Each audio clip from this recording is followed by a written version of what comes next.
En France, on n'a pas de pétrole, mais on a les dépenses publiques et les impôts les plus élevés du monde. Le principal ennui est que cette pression fiscale ne suffit même pas à l'État pour assurer son train de vie. Alors que le sort des générations futures ne cesse d'occuper les esprits, une question reste mystérieusement taboue, la dette de l'État. Une dette de plus de 3 000 milliards d'euros qui pèse sur tout le monde sans jamais paraître concerner personne. Et pourtant... Je suis à la tête d'un État qui est en situation de faillite sur le plan financier. Bientôt, le remboursement de notre dette sera le premier budget de l'État. La France est à l'euro près. La France connaît ainsi l'extraordinaire paradoxe de conjuguer la dépense publique la plus importante du monde sans que ni les fonctionnaires ni les contribuables n'y trouvent leur compte. Qu'est-ce que vous faites du pognon? C'est ça, c'est la question que tout le monde se pose. Comment en est-on arrivé là? Quelles conséquences le poids de l'État fait-il peser sur notre quotidien? Et pourquoi cette situation s'annonce de moins en moins tenable?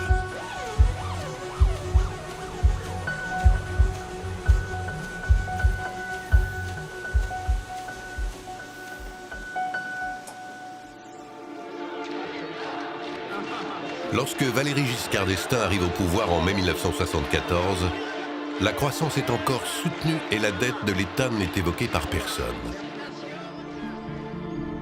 En réalité, le premier choc pétrolier sonne le glas des 30 Glorieuses.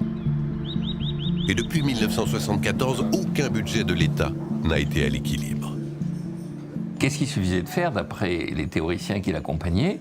On augmentait les impôts pour lutter contre l'inflation et on augmentait les investissements publics pour lutter contre le chômage. Le bilan de tout ça, c'est la stagflation, c'est-à-dire plus d'inflation et plus de chômage. Et donc, on enclenche un processus d'endettement qui est, alors là, en France, particulièrement présent. Pour que la France rayonne, elle doit offrir un visage humain, libéral, mondialiste et moderne. Alors c'est à partir de 1974 qu'il y a un basculement qui va durer une quinzaine d'années et qui va voir les ingénieurs planificateurs disparaître des sphères du pouvoir. On assiste aux derniers efforts de l'État stratège qui avait beaucoup investi sur l'aviation, les trains à grande vitesse, le nucléaire, les infrastructures, la réindustrialisation. Le problème central, c'est que les énarques sont allés dans l'industrie pour bousiller l'industrie et ils sont allés dans la politique pour bousiller la France. Et c'est pourquoi je vous regarde ce soir, et c'est pourquoi aussi vous me regardez. Et c'est quand même ennuyeux que dans l'intervalle, vous soyez devenu, vous, l'homme du passif. Après la victoire de François Mitterrand à la présidentielle de mai 1981, le gouvernement met en œuvre une politique de nationalisation et de protection sociale. Hausse du SMIC, retraite à 60 ans, 5e semaine de congés payés et semaine de 39 heures. L'effet est immédiat, cette politique accroît les déficits et alourdit la dette, au moment même où les taux d'intérêt s'envolent. Que François Mitterrand a ouvert la boîte de Pandore, c'est-à-dire on va augmenter les dépenses publiques, on va augmenter la dette publique. On empruntait en dollars à l'époque auprès de banques américaines. Et lorsque la gauche est arrivée au pouvoir, elle a lancé une grande politique keynésienne de relance par la demande qui s'est traduit par un fort déficit public et un fort déficit commercial, ce qui a aggravé le besoin d'emprunter en devises, en dollars, pour payer nos importations de pétrole et de tas d'autres choses. Et puis à un moment, les banques américaines ont dit non, on arrête de prêter à la France. Et donc on a failli se retrouver en défaut de paiement. Et les seuls qui ont accepté de prêter de l'argent à la France, ça a été la Banque centrale saoudienne, d'Arabie Saoudite. Et c'est après cet épisode qu'a été amorcé ce qu'on a appelé à l'époque le tournant de la rigueur. Il est grand temps d'arrêter la machine infernale. Dans un contexte de développement généralisé de l'endettement public dans le monde, les marchés de capitaux se nourrissent de l'envolée des dettes publiques. Naturellement. J'aurais bien fait de vous écouter. Seulement, pour tenir la compétition, il faut toujours emprunter davantage. En 1985, les obligations assimilables du Trésor sont créées. Pour des emprunts à 15 ans, la dette publique est transformée en produit financier. Puis, durant les 2 années de cohabitation du gouvernement Balladur, la dette augmente de près de 10 points. Dans les deux occasions que j'ai eues d'exercer le pouvoir, je me suis efforcé de faire des choses qui allaient vers la libération de l'économie française, qui est caractérisée notamment depuis 1981, mais antérieurement ça avait déjà commencé, par une étatisation excessive et donc un poids excessif de toutes les contraintes de toutes sortes. Car enfin, je le répète, nous sommes les champions du monde de tout ce qui caractérise une société collectiviste par rapport à une société libérale. Bon. Or, il y a un moment où on ne peut pas diverger par rapport au reste du monde. Et l'économie, c'est une chose assez simple, vous savez, finalement. Quand il y a des déficits, ensuite il y a de l'endettement. Chaque Français, y compris les bébés, au titre de la dette de l'État, doivent actuellement 55 000 francs. Je veux dire, on a atteint des sommets. Oui, la France n'a le choix aujourd'hui qu'entre le changement ou le déclin. Alors qu'il s'était fait élire sur la réduction des impôts, Jacques Chirac majore l'ISF et augmente la TVA de 2 points. Cela permettra à la France de respecter ses engagements européens, mais l'échec de la réforme des régimes spéciaux de retraite lui coûteront sa majorité aux législatives de 1997. La priorité, c'est la réduction des déficits. Et pour cela, il faut prendre des mesures qui peuvent être en contradiction avec ce que l'on veut faire plus tard. Vaut mieux 5 ans avec Jospin que 7 ans avec Jacques Chirac. Alors qu'il bénéficie d'une véritable cagnotte fiscale, le gouvernement de Lionel Jospin vote la réduction du travail hebdomadaire à 35 heures. Et les 35 heures, pas oublier, ont été accompagnés d'allégements de cotisations sociales très importants. Et on s'en est aperçu 2 ou 3 ans après, en 2002, où on est passé pour la première fois, avec l'Allemagne d'ailleurs, au-dessus du seuil de 3%. Mais après, l'Allemagne a fait des réformes et la France n'en a fait quasiment aucune. La France a été un laboratoire de la mise en œuvre de la fin du travail avec des effets totalement désastreux. Puisque la croissance française moyenne depuis 20 ans est de 1%, l'appauvrissement français par rapport aux Allemands est considérable. Le pouvoir d'achat des Français par rapport aux Allemands en relatif a baissé de 12% en 15 ans. Elle est belle la France, hein.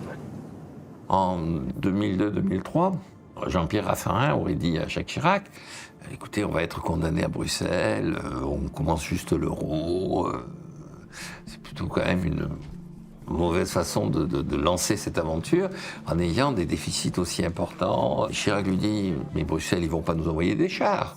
Ils en ont pas. Bon alors, qu'est-ce qu'on va faire? Donc ce sentiment d'impunité, c'est le sentiment que celui qui fait des efforts n'est pas récompensé et celui qui, au contraire, laisse aller, laisse filer, se coule dans la facilité, non seulement n'est pas puni, mais d'une certaine façon est encensé. Il a répondu aux attentes de la population. Bon. Donc je crois que sur notre classe politique, il y a une sorte d'inversion des valeurs. Donc il y a des gens qui ont pris des décisions qui ont conduit à cet effondrement. Donc il faut nommer. Il faut nommer l'effondrement, il faut nommer les responsables. Parce que sinon, on ne peut pas sortir de la situation. Je suis à la tête d'un État qui est en situation de faillite sur le plan financier. Je suis à la tête d'un État qui est, depuis 15 ans, en déficit chronique. Je suis à la tête d'un État qui n'a jamais voté un budget en équilibre depuis 25 ans. Bon, ça ne peut pas durer. Et si nous voulons nous écarter des agences de notation, il faut rembourser notre dette et réduire notre déficit. Parlons de la dette. Elle était de 900 milliards d'euros en 2002. Elle est donc passée à 1800. Le double. Le double. Nous devons faire des économies partout où elles sont possibles. Et j'ai la certitude que nous pouvons faire mieux en dépensant moins. Mais là où il y a un énorme mensonge de la part de la droite, c'est sur le fait que, contrairement à eux, nous tenons les dépenses. Moi, je fais 60 milliards d'économies à la fin du quinquennat par an. D'accord? Non, 60 milliards sur les 5 ans. Non. Ah, 60 milliards par an. Oui. France is back. Il y a une addiction française à la dépense publique. Comme toute addiction, elle ne règle rien du problème qu'elle est censée soulager. Et comme toute addiction, elle nécessitera de la volonté et du courage pour s'en désintoxiquer. Le gouvernement mobilisera tous les moyens financiers nécessaires pour porter assistance, quoi qu'il en coûte.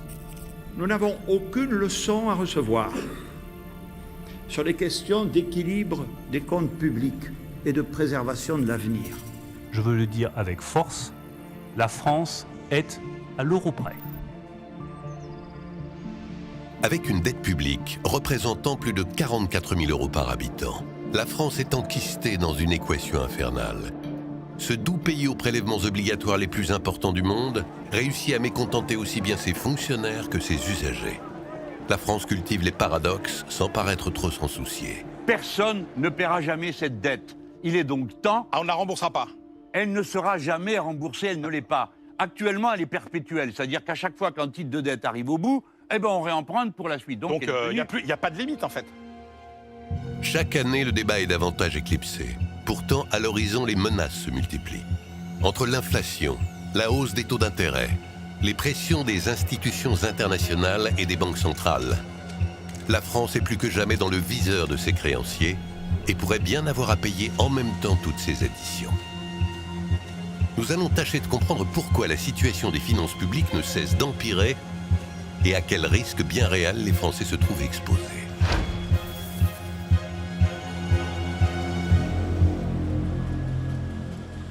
Depuis 1957 qu'on a des statistiques de dépenses publiques, il n'y a pas eu une année de baisse de la dépense publique.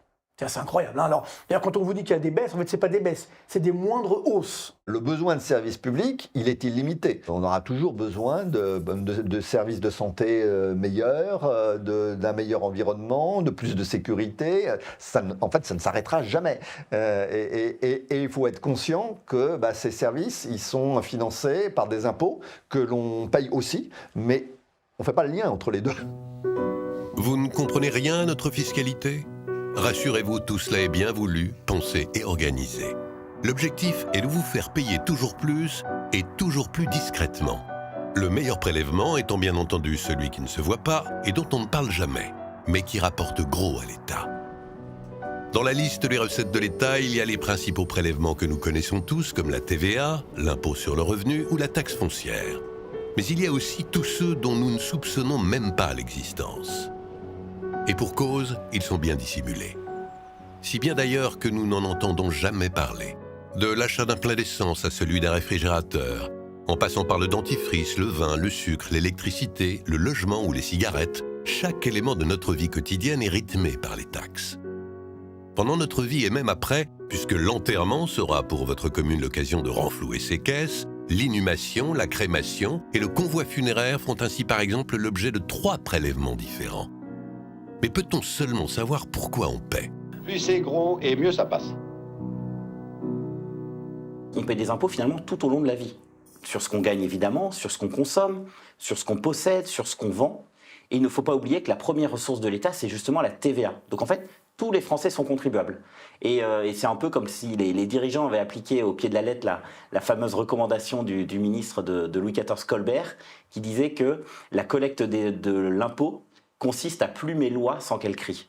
Et bien en fait, on a l'impression que justement les pouvoirs publics exercent un certain nombre de techniques pour éviter que les Français prennent conscience qu'en fait, l'argent public les concerne, puisque non seulement ils y participent tous, et en plus, ils ont le droit de demander des comptes à leurs élus.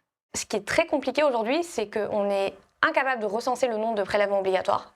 On vote beaucoup de choses en France au niveau fiscal, mais il y a très peu d'analyse en amont et en aval. Donc il n'y a pas de réflexion en amont. On vote sous le coup de l'émotion, on vote parce qu'il faut faire plaisir à tel ou tel lobbyiste. Qui dit impôt dit aussi déclaration. Il y a aujourd'hui des entreprises, alors je pense particulièrement aux petites qui ne peuvent pas avoir un bataillon d'experts comptables et fiscaux pour les assister, qui sont soumis à des déclarations pléthoriques qui vraiment ne tombent pas sous le sens en général. Et aujourd'hui, quand on essaie de dresser un état des lieux, on se rend compte que l'administration jouit d'une impunité totale et de pouvoirs de plus en plus exorbitants. Donc le prélèvement à la source, tous les dispositifs aussi qui permettent à l'administration d'enquêter sur la vie des contribuables, de les redresser plus facilement, de les sanctionner plus lourdement. Personne ne comprend rien, hein, que ce soit l'administration ou même les avocats, parce que quand en fait vous votez des dispositifs qui sont complètement flous, et ben ça laisse une marge d'interprétation très importante, que ce soit pour le contribuable ou l'administration. Mais in fine, c'est quand même grosso modo l'interprétation de l'administration qui est toujours retenue. Dans le cadre de mon activité, je suis presque désabusée de voir à quel point on a du mal à se sortir de cet étau qui se resserre au niveau des contribuables. Conséquence de cette propension à la taxe, la France est, pour beaucoup de contribuables, devenue un véritable enfer fiscal. Le groupe de réflexion américain Tax Foundation compare depuis des années l'attractivité des pays européens et a, en 2022, placé la France à la toute dernière place. Cela ne devrait guère nous étonner. Qu'il s'agisse d'impôts sur les particuliers, les sociétés, la consommation ou le foncier, le constat est simple, la France se flatte d'être un modèle que personne n'a le génie de copier. Le modèle néolibéral est cuit, frit, terminé. On doit passer à autre chose. On nous dit, et ça c'est je pense un des grands héritages de Mitterrand, on nous dit la France est un pays ultralibéral, la France est un pays globalement où il n'y a pas assez de dépenses publiques, alors que nous sommes numéro 1 du monde. Donc c'est ça qui colle pas, c'est qu'on a donc quasiment 60% de notre PIB de dépenses publiques, hein, entre 2020 jusqu'à 2022, la dette publique a augmenté de 580 milliards d'euros, et sur la même période, le PIB français a augmenté de 160 milliards d'euros. Donc c'est complètement fou. Vous allez me dire, où va l'argent? Où est parti l'argent? Parce que c'est le problème. On peut décomposer les dépenses publiques par grandes fonctions, par politique publique, l'éducation, les retraites, la santé, etc.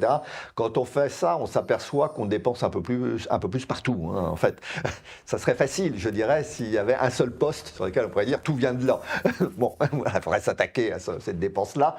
Non, c'est réparti un peu partout. Alors évidemment, il y a des postes qui sont naturellement beaucoup plus importants dans tous les pays, comme les retraites.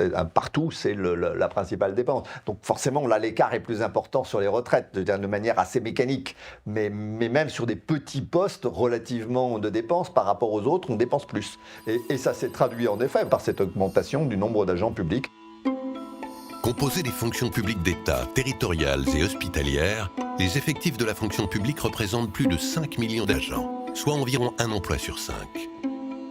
En 2019, la France comptait 93 fonctionnaires pour 1000 habitants, quand l'Allemagne en comptait 57. Comment en est-on arrivé là ? Il y a 1 million de fonctionnaires de plus qu'à la fin des années 97. Depuis la fin des années 97, on a eu les 35 heures. Et la période dans laquelle on a le plus recruté, c'est bien les années 2000-2005, les années de mise en œuvre des 35 heures.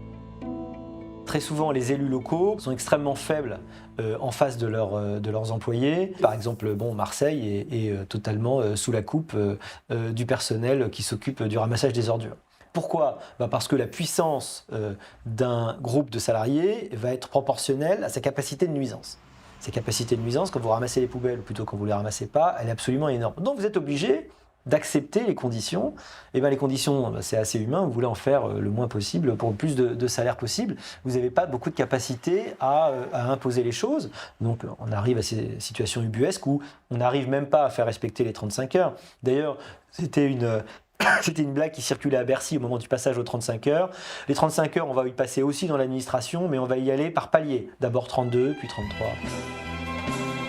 En 2019, la durée du travail des agents publics était en moyenne de 9% moins élevée que celle du privé. Concernant l'âge de départ à la retraite, les différences de traitement sont connues. Ce qui l'est moins, c'est le nombre d'années pendant lesquelles sont versées les retraites. À cela, il ne faut pas oublier d'ajouter que 80% des agents publics ont le statut de fonctionnaire à vie. Leur salaire est automatiquement réévalué selon l'ancienneté. La grande différence entre le public et le privé, c'est que les 10% de gens qui ne foutent rien dans le public, généralement sont fortement syndiqués et compte tenu de l'organisation des administrations publiques co-gèrent les ministères. Quand votre appartenance à un syndicat explique plus votre promotion que de faire bien votre travail vis-à-vis de votre chef de service, bon, une fois que vous avez inventé un système comme ça, voilà, vous assumez. ça ne fonctionne plus. Et les gens se reconnaissent plus dans un statut, dans un indice, que par rapport à leurs résultats dans leur poste de travail. Bon, alors maintenant, vous vous rendez compte, on en est à faire des primes de présentéisme, mais pour les fonctionnaires. C'est-à-dire que pendant de très nombreuses années, quand on regardait les salaires, il y avait un écart de salaire entre le privé et le public, qui se justifiait parce que dans le public, on a la sécurité de l'emploi, donc on ne peut pas tomber au chômage, alors que dans le privé, malheureusement, il y a du chômage. Là, aujourd'hui, on se rend compte qu'il y a une sorte d'égalisation des salaires, donc il n'y a quasiment pas d'écart en moyenne, on va dire, à niveau équivalent entre les salaires dans le privé et dans le public. Par contre, il y a toujours cette incertitude, cette insécurité sur le chômage. Pareil sur la retraite. La retraite aujourd'hui favorise bien sûr les fonctionnaires en termes de pension qu'ils vont toucher, parce que c'est sur les 6 derniers mois qu'on calcule leur retraite, alors que sur le privé, c'est sur 25 ans. On se rend bien compte que là aussi, il y a beaucoup d'inégalités. Et regardez dans la réforme de la retraite, bon, encore une fois, qui est complètement édulcorée, on a oublié tout ça. On devait supprimer les régimes spéciaux, etc. On a complètement oublié. Donc c'est ça qui est complètement fou, c'est qu'on est dans le déni de réalité permanent. Moi, c'est ça qui me rend fou, si vous voulez, parce que, encore une fois, on ne peut pas dire qu'on n'est pas prévenu. Mais au fait, au nom de quoi justifie-t-on de pareils avantages? Pourquoi ce manque élémentaire d'égalité? Les agents publics s'abstiennent beaucoup moins que les autres électeurs, donc ils représentent quasiment un quart du corps électoral. Donc plus le nombre des agents publics est élevé, plus le pouvoir électoral des agents publics est fort, et plus le contrôle que doit avoir le gouvernement sur son administration est faible.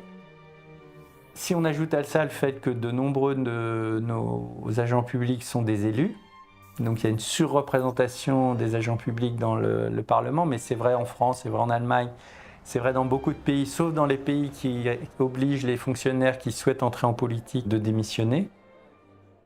Et puis pour la France, 50% des ministres et secrétaires d'État du gouvernement Castex étaient issus de la fonction publique, ça a été jusqu'à 80% sous Lionel Jospin. Donc on a une surreprésentation dans l'exécutif. Si à cela vous ajoutez le pouvoir en tant que groupe d'intérêt insider des agents publics, parce qu'ils ont un taux de syndicalisation qui est le double du taux de syndicalisation dans le privé, donc le pouvoir de pression de notre administration sur le gouvernement est à tous ces niveaux extrêmement puissant, donc ça crée pour eux la possibilité d'avoir ce qu'on appelle des privilèges, des rentes. Donc la rente, c'est la capacité à obtenir un revenu qui est un revenu qui ne correspond ni à une prise de risque, ni à un effort sous forme de travail. C'est donc un revenu qui est détourné de la capacité productive des autres. Et donc pour y parvenir, la forme la plus naturelle, la plus simple, c'est d'être en situation de monopole. Donc le monopole génère assez naturellement des rentes, et pour rendre le système plus efficace, parce que celui qui obtient un revenu sans fournir d'efforts, il s'installe dans la routine. En général, il en profite et il ne cherche pas à aller au-delà de la situation dans laquelle il est. Et donc, pour à la fois plus de justice et plus d'efficacité, il faut casser les monopoles, donc faire de la concurrence. Ils veulent moins de dépenses publiques, soi-disant pour gagner du fric. Et c'est surtout troquer nos vies pour le profit des fonds de pension jusqu'au tombeau. Pour les prolos, 64 ans. Les conservateurs, ce sont ceux qui ne veulent rien changer parce qu'ils ont une rente. Et donc, par définition, les gens qui ont un statut protecteur, donc la fonction publique, ils ne veulent rien changer. Ils ne veulent surtout pas qu'on revienne en arrière et qu'on les mette en situation d'être en concurrence, ce qui les obligerait à faire leurs preuves.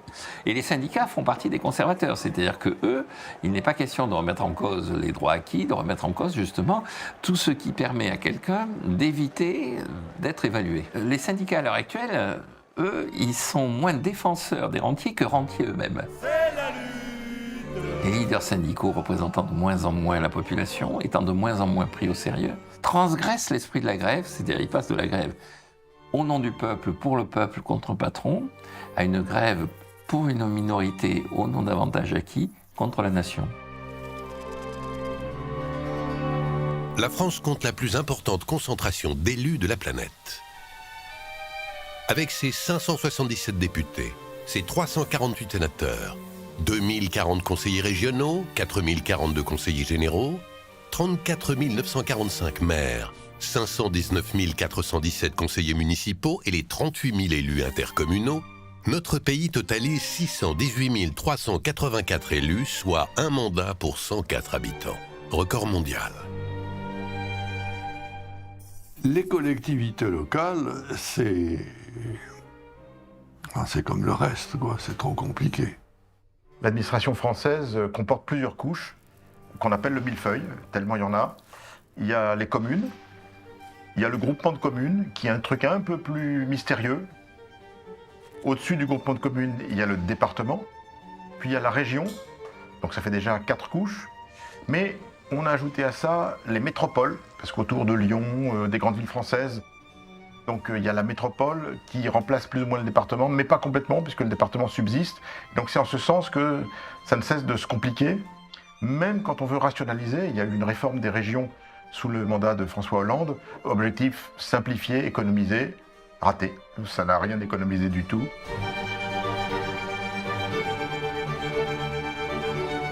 Ça coûte très cher. Non, c'est l'État qui paye. Quand vous créez un objet, il veut exister. Pour exister, il veut des missions et il veut des moyens pour les remplir et il en veut toujours plus. Et donc, plus vous créez d'objets et de couches, plus vous générez de désirs de dépenser.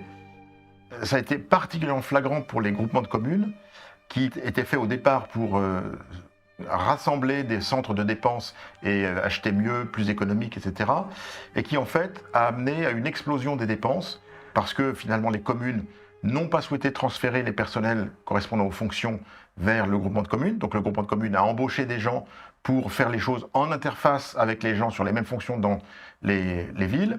Et puis, alors là, l'erreur totale et épouvantable, le groupement de communes, qui au départ n'avait pas de capacité à lever de l'impôt en propre, a dit, nous, on peut faire plus de choses à condition de lever de l'impôt. Et on les y a autorisés. Donc à partir de là, la boîte de Pandore était ouverte et les gens ont levé de l'impôt, se sont inventés des nouvelles missions, etc. C'était une zone de non-droit démocratique puisque ces gars-là levaient de l'impôt, etc. sans avoir été élus pour se faire quelque part. Alors à un moment, je pense qu'il y a des énarques au gouvernement qui se sont dit oui, c'est quand même un peu gênant cette affaire-là, on va organiser l'élection des membres du groupement de communes. Donc aujourd'hui, quand vous votez au municipal, vous élisez une liste et puis on vous dit si on est élu, celui-là, là, il ira au groupement de communes. Et donc, vous êtes censé élire le mec pour aller au groupement de communes. Mais si vous avez l'audace de demander je voudrais choisir, est-ce que vous pourrez me donner le programme du groupement de communes? Il n'y a rien. Donc, on vous demande d'élire un mec sur rien. Au-delà même du nombre d'élus, c'est toute notre organisation qui gagnerait à être questionnée. 34 945 communes, 18 régions, 101 départements, 234 sous-préfectures. À la fin, il s'agit de plusieurs dizaines de milliers d'échelons qui font exploser les dépenses, les effectifs, les missions publiques, sans que personne ne comprenne exactement qui fait quoi. Mais on est un petit service développement économique. Vraiment. Un petit service qui redistribue 20 millions d'euros aux entreprises. Le petit souci, c'est qu'à quelques pas du conseil régional, au siège du département, il y a aussi un service qui s'occupe de l'aide économique aux entreprises. 35 personnes travaillent ici. Mais un entrepreneur qui aurait besoin d'argent peut aussi aller frapper aux portes du comité d'expansion du Puy-de-Dôme. Nous sommes une équipe de 13 personnes, donc dévouées au développement économique et territorial. Autre guichet possible, la communauté d'agglomération. Nous, on s'occupe de l'aide à la création d'entreprises. Après, une deuxième mission de la direction, c'est l'aménagement de zones d'activité. Encore 13 personnes. Et enfin, 2 autres agences de la région, chapeautées elles aussi par Monsieur Alcaraz. On contribue à l'aménagement de beaucoup de zones d'activité. Encore 30 personnes. Toutes ces structures sont bien sûr financées par l'argent public. Et pour justifier leur présence sur le terrain, toutes mettent en avant le même argument. Le département, pour nous, c'est vraiment l'économie de proximité. L'action économique demande de la proximité. L'aménagement des zones, non, c'est vraiment un travail de proximité. Tout au long de mon parcours, j'ai pu mesurer l'engagement et les réussites des intercommunalités. L'intercommunalité, c'est l'échelon des projets structurants. Donc ça commence à l'Élysée, Matignon, l'Assemblée, le Sénat, les régions, les cantons, les communes, l'agglomération de communes, enfin bon, j'en passe et des meilleurs départements, enfin bref, il y en a tellement que bon bref, et ce qui est fou, c'est que quand vous regardez, à chaque strate du millefeuille, il y a les mêmes dépenses. C'est incroyable. Ce que je veux dire, donc la décentralisation c'était formidable, mais si on maintient les mêmes dépenses à Paris et ailleurs, quel est l'intérêt ? Sachant que la remarque des gestionnaires publics, quand on leur dit mais ça n'arrête pas de dépenser, ils disent oui mais les citoyens le demandent. Et donc sous ce prétexte-là, on n'arrête jamais. Alors ce à quoi je leur réponds, mais bien sûr, si on leur demande voulez-vous une piscine, ils vont dire bah oui on veut une piscine. Sous-entendu si ça ne nous coûte rien. Si on leur demandait est-ce que vous voulez bien une piscine à condition de payer chacun 100 € de plus par an d'impôts, ils diraient peut-être ah, je vais réfléchir. Pour se donner de la souplesse, l'État a ces dernières années multiplié le nombre d'agences publiques et de structures. Tant et si bien qu'on compte aujourd'hui 438 opérateurs et 715 organismes divers d'administration centrale. Ce démembrement progressif s'est ainsi effectué sans plan d'ensemble ni contrôle d'efficacité. Loin d'alléger l'État, leurs effectifs se sont surajoutés aux administrations centrales. À eux seuls, les opérateurs représentent plus de 479 000 agents. Depuis 30 ans, on a créé beaucoup d'agences, entre guillemets, indépendantes. Et alors ça a conduit à des dérives et ça a accentué le court-termisme de l'action publique parce que ces gens-là agissent essentiellement en fonction de la réglementation et n'ont pas de vision stratégique. Comme on l'a vu dans le refus de la fusion TF1-M6. Des petits marioles ayant analysé le sujet ont dit « Ah là là, TF1-M6, c'est gros en France ». Et comparé aux grands groupes américains, c'est quoi? C'est même pas des minots, c'est des sous-minots. Donc on aurait dû, au contraire, faciliter la création d'un groupe français. Alors non, ça sera très bien s'il y a des grands groupes italiens, allemands qui viennent bouffer les Français. Voilà, donc ces agences indépendantes sont devenues dangereuses. Et il va falloir en reprendre le contrôle rapidement. La multiplication de ces agences permet en outre de créer de nombreux postes qui échappent aux règles de rémunération de l'administration et qui protègent de la recherche de responsabilité en cas de problème. On l'observe bien dans les travaux de la commission parlementaire sur le Covid. Les parlementaires ne sont pas parvenus à identifier les responsables des pénuries de masques, de tests ou de médicaments qui ont causé de nombreux décès. Entre la Direction générale de la santé, les ministres, le Conseil scientifique, Santé publique France, la Haute Autorité de Santé, le Haut Conseil de la Santé publique, le Conseil d'orientation de la stratégie vaccinale, chacun estime avoir rempli sa mission, c'est-à-dire avoir scrupuleusement respecté les règles. Je rappelle que je ne connais aucun ministre en Europe qui se soit exprimé aussitôt devant ses concitoyens. Cela prouve quelque part mon degré de vigilance. Pour parvenir à se moderniser, depuis une dizaine d'années, l'État a aussi multiplié les recours à des cabinets de conseil privés. Tant et si bien que le Sénat parle d'un phénomène tentaculaire. La Cour des comptes a fait le bilan. Depuis 2015, les achats en prestations intellectuelles des ministères ont plus que triplé. Les dépenses pour les conseils en stratégie ont été multipliées par 12 et par plus de 20 en matière de communication. Dans le fond, on avait pris sans doute trop l'habitude de dire voilà, l'administration n'est pas capable de faire ce travail, on va externaliser et demander à des cabinets de conseil. Je pense qu'il y a eu effectivement une dérive. Je souhaite que chacun se reprenne. Tout le monde y a intérêt. Quand vous êtes en politique, vous avez en permanence, tous les jours, des gens qui viennent vous dire blanc et noir et gris, tout le temps, qui vous disent que vous faites mal. Vous n'avez d'ailleurs que des gens qui viennent vous dire que vous faites mal, parce que par définition, il y a peu de gens qui viennent vous féliciter, vous dire que vous faites bien. Votre problème, c'est que vous avez des exigences contradictoires en permanence, vous êtes obligé de satisfaire des publics extrêmement divers, vous avez une ambiguïté sur ce que vous devez vraiment faire en réalité, parce que c'est jamais tout à fait simple, d'ailleurs ce qu'on appelle le bien commun est peut-être variable selon les moments, et puis il y a un décalage terrible entre le moment où vous prenez une décision et le moment où cette décision se révélera bonne ou mauvaise. Regardez, si on est dans la merde du point de vue énergétique, c'est à cause de décisions qui ont commencé avec Lionel Jospin. Aujourd'hui, Lionel Jospin jouit d'une retraite bien méritée sur l'île de Ré. On ne va pas aller le chercher et mettre sa tête au bout d'une pique. Je veux dire, ça ne sert à rien. À une autre époque, peut-être qu'on l'aurait fait. Mais c'est trop tard, c'est fini. Tous ces gens-là sont partis. Quand on aura vu que les décisions sont bonnes ou mauvaises, de toute façon, la personne, elle est partie depuis 20 ans. Très souvent, elle est déjà morte. C'est un métier prodigieusement difficile et qui va nourrir effectivement parfois la facilité de ce qu'on appelle le clientélisme. Le clientélisme, c'est la façon la plus facile d'avoir un succès rapide, d'avoir des gens qui vous apportent de la satisfaction et vous remercient. C'est-à-dire que pour chaque clientèle, vous allez apporter des réponses. Je me souviens, quand j'étais directeur de campagne, on recevait des lettres nous expliquant si vous me donnez, en fait il y a deux types de demandes, soit vous me donnez un emploi, soit vous me donnez un logement social. Souvent les deux. en même temps d'ailleurs. Hein. Un logement social, en général, on veut beaucoup de pièces, que ça soit lumineux, bien distribué. Hein. Un député, en permanence, il reçoit des demandes de ce type-là, c'est une grande partie de son activité. Et malheureusement, ce qu'il faut dire, c'est que le clientélisme, ça marche. Il y a des gens qui sont devenus présidents de la République comme ça. Hein. Ça marche sur le long terme. Vous allez voir monsieur le maire, s'il fait bien son travail, il va vous avoir la place en crèche, il va vous avoir le passe-droit, il va vous avoir le logement, il va vous avoir le boulot. Alors, c'est bien de recommander parfois, je veux dire, c'est normal.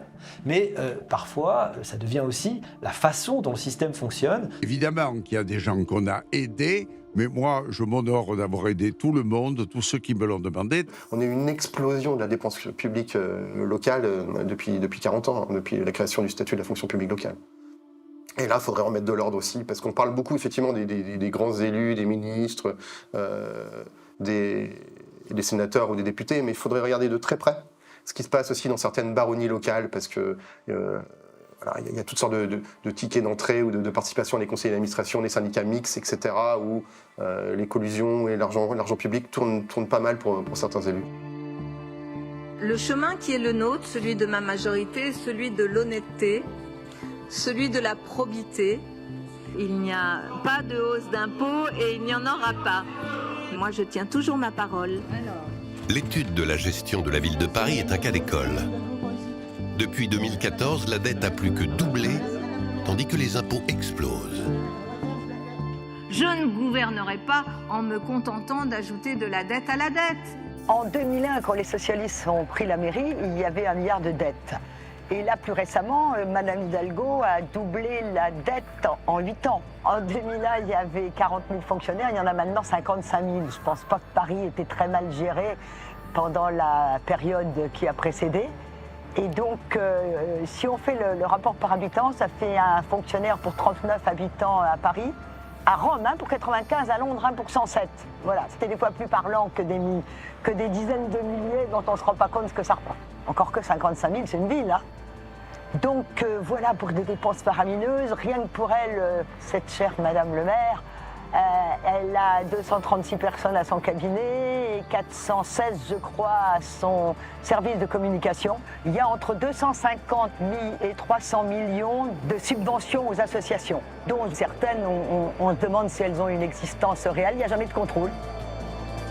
Moins économes, endettés jusqu'au cou, suradministrés et moins équipés. Paris perd plus de 10 000 habitants chaque année.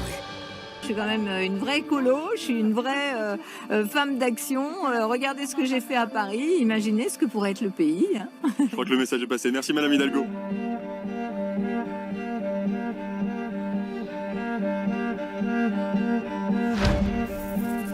Depuis 1807, la Cour des comptes s'assure du bon emploi de l'argent public. Elle certifie les comptes de l'État et a la charge d'évaluer l'efficacité des politiques publiques. Par ses rapports, la Cour contribue à l'information des citoyens, mais quelle est sa véritable influence? Qui contrôle les dépenses? Comme vous le savez, évaluer une politique publique signifie étymologiquement en juger la valeur. En d'autres termes, ça revient à établir si une politique mérite d'être engagée, poursuivie, modifiée, amplifiée ou encore suspendue. La Cour des comptes n'a qu'un pouvoir très limité sur les comptables publics, hein, qu'elle peut juger, etc. Mais c'est une fonction, c'est pour ça que c'est une juridiction, mais c'est un rôle qui est très très limité, qui n'est pas très connu du grand public d'ailleurs. Mais pour le reste, la Cour des comptes fait des rapports, mais personne n'est obligé de suivre les rapports de la Cour des comptes. Et quelque part, c'est normal. Et c'est pareil dans tous les pays. Parce que dans un pays démocratique, le pouvoir de décision, il appartient aux élus. On n'a pas élu les gens de la Cour des comptes pour faire de la politique à la place des gens qui sont élus pour le faire. Sinon, on met un comptable à Matignon et le comptable, il fait les comptes et à la fin, il rend son équation. Puis il s'en fout, comme il n'est pas élu, c'est pas son problème. Voilà, excusez-nous de faire de la politique. Comment voulez-vous, députés, aller contrôler un budget de 30 milliards, mes chers amis? Quand vous allez contrôler formation professionnelle dans les entreprises publiques et que vous regardez un peu les syndicats, au bout d'un moment, vous recevez un coup de téléphone de Matignon qui vous dit « Monsieur le député, est-ce que vous pourriez calmer le jeu parce que les syndicats nous ont appelés, si vous n'arrêtez pas ce contrôle, ils dénoncent tous les accords qui ont été passés avec nous, donc vous voyez, c'est pas possible. Donc vous êtes rapporteur, vous recevez quasiment la consigne de ne pas contrôler bien sûr les comités d'entreprise ou les syndicats, etc. Donc le système, il est bloqué. Mais on critique beaucoup le pôle syndicaliste, mais finalement, il n'est que l'image en miroir du pôle beaucoup moins visible, qui est le pôle de la haute fonction publique. Et finalement, ils savent comment se retrouver. Ils ont des modes de fonctionnement assez semblables. La CGT, comme d'autres syndicats, est un syndicat très corporatiste. Voilà, donc il y a des réflexes de fonctionnement, de pensée, qui sont les mêmes. Et j'ai entendu certains de ces hauts fonctionnaires, effectivement, dire ouvertement que la Cour des comptes, ils s'en foutaient.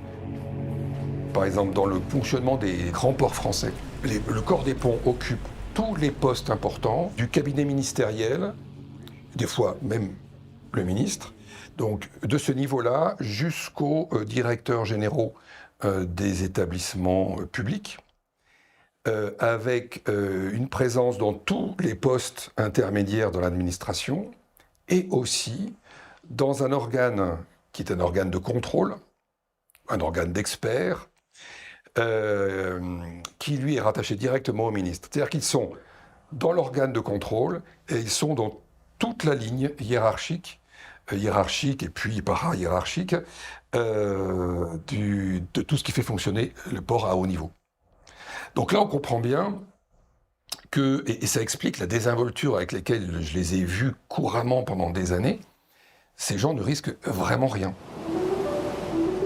Imaginez un groupe assez fermé dans lequel vous avez à la fois les auditeurs et les audités du jour, qui peuvent, quelques mois plus tard, quelques années plus tard, intervertir les rôles. Si je n'étais plus député, je redeviendrais conseiller référendaire à la Cour des comptes. Qu'est-ce que ça veut dire? Ça veut dire que si je ne faisais absolument rien à la Cour des comptes, je continuerais à gagner 15 000 francs par mois, 25 000 si je faisais des rapports, mais sans forcément en faire énormément. Je pourrais doser mon travail, rester chez moi quand je suis fatigué, aller à la Cour des comptes dans mon bureau pour passer des coups de téléphone. Bref, je serais totalement libre, je serais un vrai privilégié comme je l'étais avant d'être élu député. Ce qui est le plus grave, c'est qu'il n'y a aucun contrôle a posteriori. Il y a de la mécanique de finance et de gestion, mais à aucun moment on vient voir, après la réalisation du projet, bon là tu m'as promis 1 million de tonnes, elles sont où? Tu m'as dit dans la justification que c'était pour développer tel marché. On n'a jamais demandé les études initialement. Hein. J'ai vu des projets dans lesquels les études n'existent pas. Et donc on se dit, le réel, je l'aimerais bien comme ça. L'audience solennelle de rentrée est chaque année marquée par l'arrivée des nouveaux auditeurs, issus de l'École nationale d'administration. Leur installation en présence des hautes personnalités qui nous font le plaisir et l'honneur de leur présence renforce la charge symbolique de leur entrée dans la carrière de magistrat des comptes. Mesdames, messieurs, veuillez lever la main droite. Vous jurez de bien et fidèlement remplir vos fonctions, de garder le secret des délibérations et de vous comporter en tout comme de dignes et loyaux magistrats. Ça donne le sentiment que la Cour des comptes, c'est un endroit où de jeunes énarques peuvent aller s'entraîner analytiquement, écrire des rapports brillants, mais sans risque, puisque de toute façon, il n'y a pas de suivi, il n'y a pas d'effet. Et donc, quand ils repartent, 5 ans après, une nouvelle promotion de jeunes énarques peut refaire le même rapport, s'entraîner à nouveau, faire encore mieux peut-être, mais toujours sans le moindre effet. Ça, c'est un effet pervers de l'état de non-droit, en fait, qu'on a gentiment organisé dans lequel on vit. C'est-à-dire que les organismes de surveillance ou de police, entre guillemets, d'utilisation de l'argent ou de respect de la loi, ne se voit pas donner le pouvoir de punir. Un exemple très frappant, c'est ce qu'on appelle la CADA, ça veut dire la Commission d'accès aux documents administratifs, qui est un service de l'État puissant, bien organisé, puisqu'en principe, beaucoup de documents sont publics, donc si vous voulez des détails sur les comptes de votre commune, de votre région, etc., vous pouvez les demander. Donc il y a beaucoup de documents qui sont dits publics, produits par l'administration, et quand vous les demandez, on vous les doit. Moi, je fais un usage immodéré de la CADA parce que je suis curieux et on me refuse en général les documents que je demande. Et à chaque fois, je gagne, entre guillemets. Ça n'est pas une décision de justice, on n'est pas condamné, il y a juste un avis de la CADA que la collectivité peut décider de suivre ou non. Souvent, elle le suit, mais pas toujours. Et donc, si vous voulez derrière aller plus loin, il faut aller au tribunal administratif, ce qui là est une entreprise que beaucoup de citoyens ne font pas. Mais on ne va jamais tenir compte de l'efficacité de gestion pour punir ceux qui dépensent beaucoup ou pas. Il est temps que dans ce pays, nous soyons capables de soulever le capot des politiques publiques pour aller chercher ce qui marche et ce qui ne marche pas. Nous avons échoué dans divers exercices, sous divers présidents et sous divers gouvernements. Là, maintenant, il faut vraiment s'y mettre parce qu'on est confronté à ça. Sinon, nous risquons d'avoir une insatisfaction générale par rapport à ces problèmes. Encore une fois, beaucoup de dépenses, une efficacité perçue et réelle insuffisante, des prélèvements obligatoires qui pèsent sur tout le monde et qui finissent par provoquer quand même des réactions. C'est pas comme ça que nous devons faire.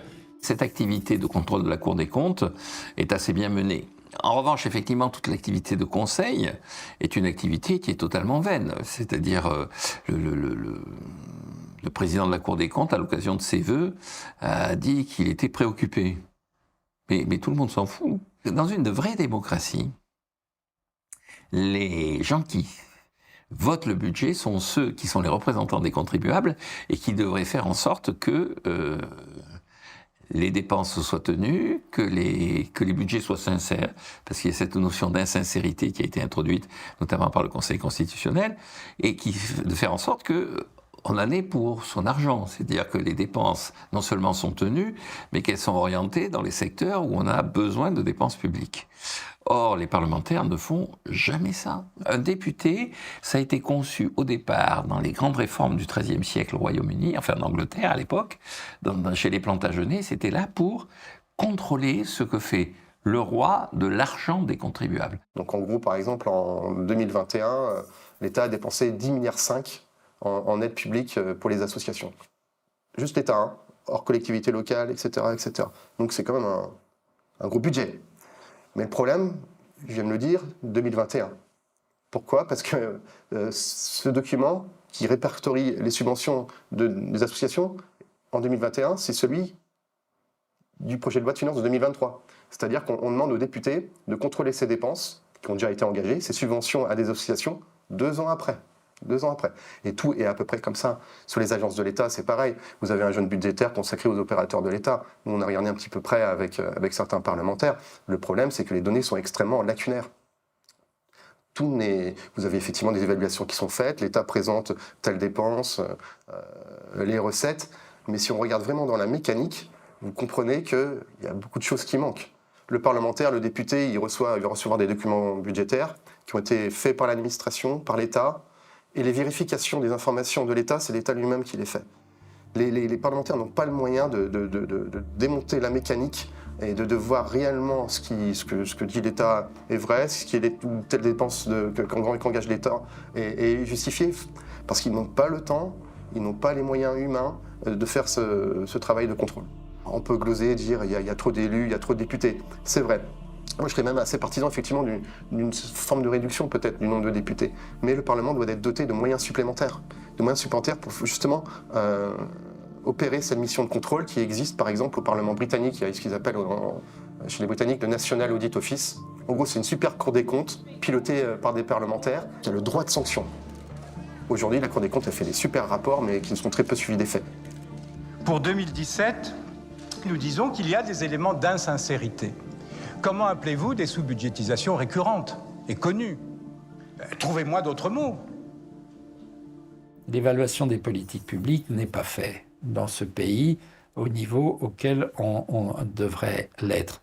Je vous donne un exemple que j'ai expérimenté quand j'étais au gouvernement. Il y a ce qu'on appelle les études d'impact.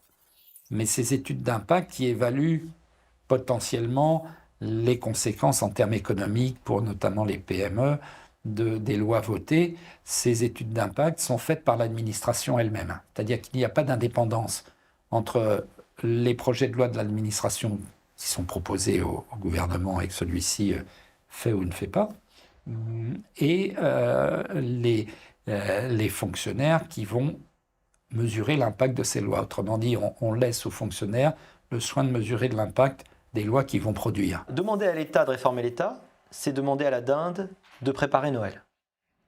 C'est forcément très compliqué.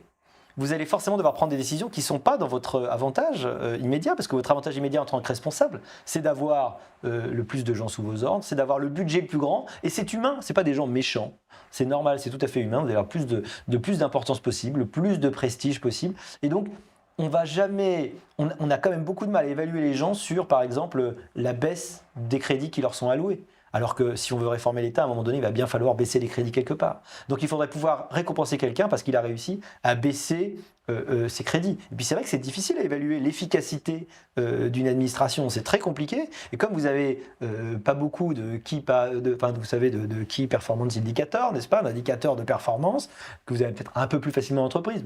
On voit le nombre de produits que vous avez vendus, ça c'est facile. Hein. Mais c'est très compliqué à voir dans l'administration. Nous avons eu des tentatives de réprimer la dépense publique ou de la freiner. J'ai moi-même participé à ce qu'on appelait la revue générale des politiques publiques, qui était l'idée qu'en examinant chaque dépense, on allait pouvoir freiner cette dépense, voire la baisser. Ça n'a eu aucun effet. Et les fonctionnaires, par nature, ces hauts fonctionnaires, participent à l'élaboration des politiques et ne sont pas forcément les mieux placés pour juger de la nécessité de mettre fin à telle ou telle politique publique. Ils n'ont pas l'expérience de produire de la richesse, qui est quand même la priorité aujourd'hui. Vous savez, dépenser l'argent, c'est plus facile que de le produire. Le problème, c'est qu'aujourd'hui, c'est intouchable, ils ont tous les leviers du pouvoir. Aujourd'hui, quand on a réussi les bons concours, on est garanti d'un succès ou d'une protection à vie. Est-ce que c'est totalement juste et est-ce que c'est totalement bénéfique? Non.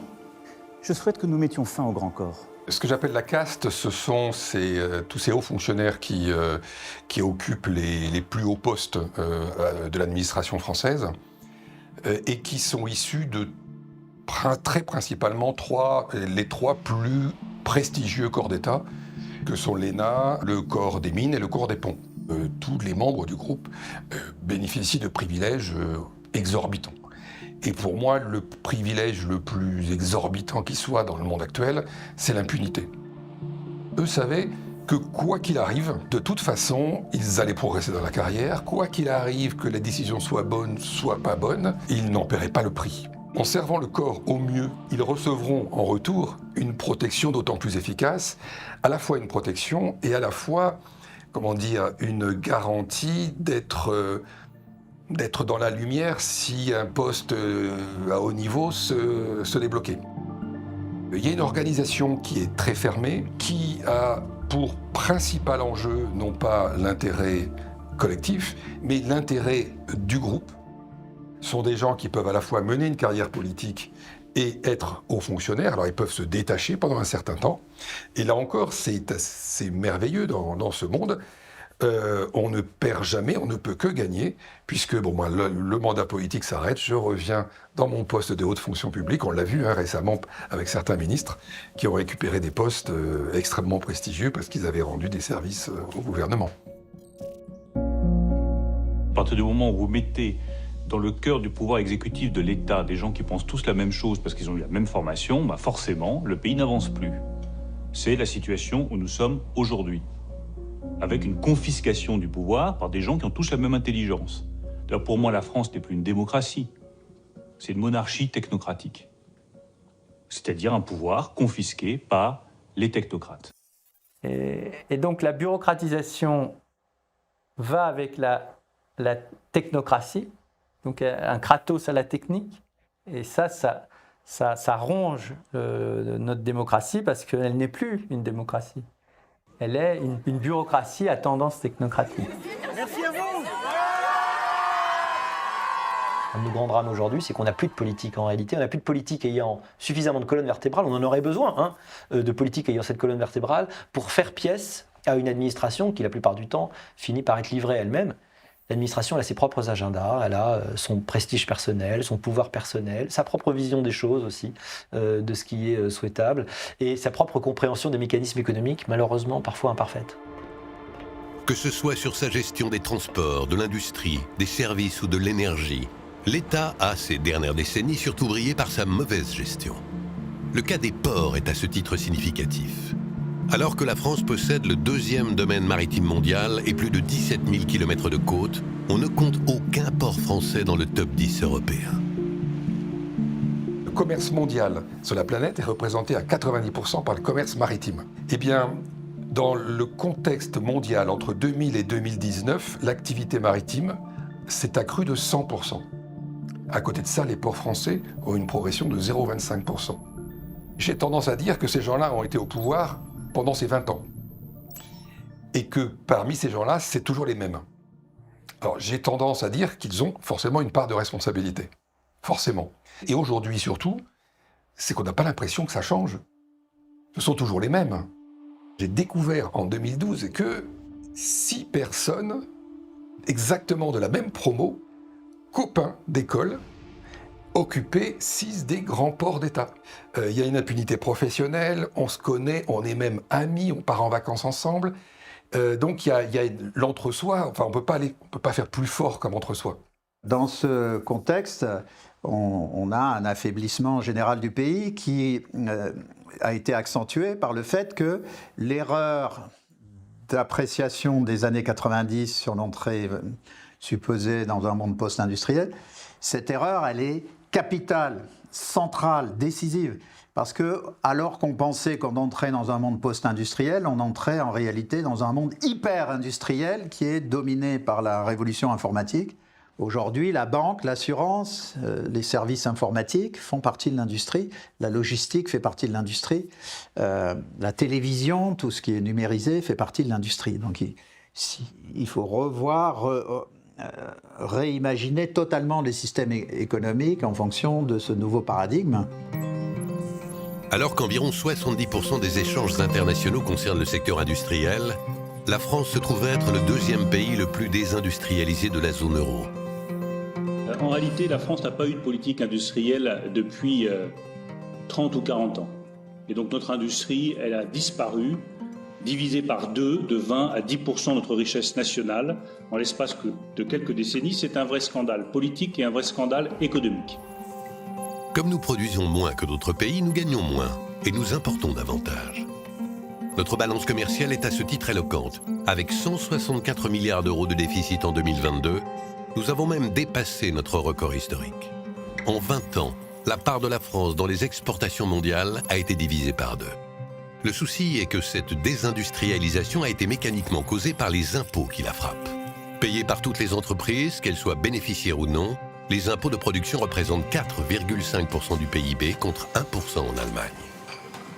Une partie significative de la population se croit épargnée par cette fiscalité, alors qu'en réalité, chaque ménage assume par ricochet la fiscalité ciblant les entreprises. Donc venez en France, croyez-moi, nous saurons vous taxer. Ainsi, pour pouvoir distribuer 100 € de pouvoir d'achat réel, l'employeur français doit en moyenne s'acquitter de 217 €, dont 66 de charges patronales. Les salariés français sont en théorie parmi les mieux payés de l'Union européenne, mais les charges et impôts sont si nombreux qu'ils représentent plus de la moitié du salaire. Résultat, personne n'est satisfait. Avec d'une part des employeurs inquiets de l'envolée du coût du travail et de l'autre, des salariés ayant l'impression d'être mal payés. Mais peut-être est-il temps de se demander où va l'argent. Le plus gros poste de la dépense publique englobe principalement les retraites, la santé et les allocations chômage. C'est la protection sociale. En 2021, cette protection a représenté 834 milliards d'euros. Mais si nous sommes les champions du monde des prélèvements, c'est qu'en échange, nous avons tous ces services publics qui fonctionnent. Enfin, ça, c'est la théorie. Le gros problème, c'est que avec notre poids des dépenses publiques en France, on serait en droit de demander un État protecteur. Je rappelle que les dépenses sociales, c'est 32% de notre PIB en France. Donc on est quand même très très loin. Et donc ce qui veut dire que par rapport à ça, on serait en droit de se dire, bah voilà, en France, on doit avoir la meilleure santé, le meilleur système de protection sociale, etc. Alors ça marche un petit peu, parce qu'il y a quand même un taux de pauvreté qui normalement devrait être à 22%, là on est autour des 14-15%. Donc il y a quand même 5 à 6 millions de personnes qui sont sauvées, donc ça marche un petit peu, mais pour le gros des Français, malheureusement l'essentiel des Français, ils ne perçoivent pas cela. Et c'est ça qui est très dangereux. C'est qu'on est en train de déliter la société française. C'est-à-dire que, qu'est-ce qui fait qu'un pays est puissant ? C'est pas tellement qu'il y ait des très riches ou des très pauvres. Normalement, effectivement, il ne doit pas avoir beaucoup de très pauvres et pas beaucoup de très riches. Et on doit avoir une classe moyenne, justement, qui se porte bien, qui est vigoureuse, qui a de l'espoir, qui est optimiste. Alors là, qu'est-ce qui se passe depuis une dizaine d'années? On a la classe moyenne, donc inférieure, qui s'appauvrit. Ça, c'est nouveau. Donc là, on voit bien que malgré beaucoup de dépenses publiques, ça ne marche pas.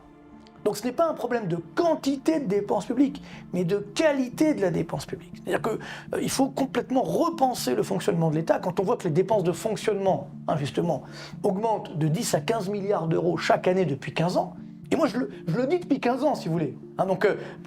Et les chiffres sont connus, sont libres sur le site de l'INSEE.